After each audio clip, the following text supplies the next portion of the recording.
We're going to turn next tonight here to a headline that's personal for the team here at ABC News. Elizabeth Vargas returning to work tonight on 2020. She has bravely chosen a path that did not come easily, now breaking her silence. Viewers tweeting their support all day. One viewer just tweeting, "Elizabeth, thank you so much for your honesty and being courageous. You will inspire thousands." Our friend and colleague Elizabeth making her return this morning. We are thrilled to be welcoming back Elizabeth Vargas to showing extraordinary bravery and honesty across from George. It must have taken so much effort to keep that secret. The amount of energy I expended keeping that secret and keeping this problem hidden from view, hidden from my family, hidden from friends, from colleagues, was exhausting.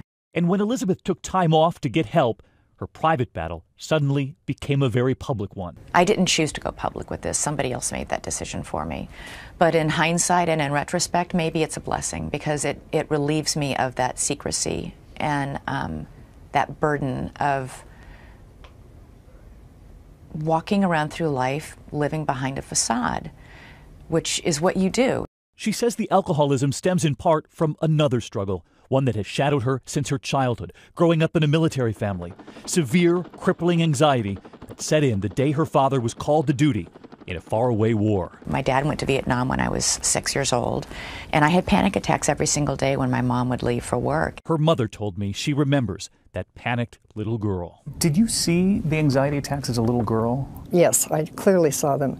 And every morning when I would leave to go to work, she would cry and beg me not to go. And all of these years, even with her steady hand at the anchor desk, Elizabeth revealing the anxiety, the panic, always close behind. I should have realized it was a problem way back when Zachary, my oldest son, was born, and he used to call my nightly glass of wine Mommy's juice. And I thought that was hysterical. It didn't occur to me that that was a problem.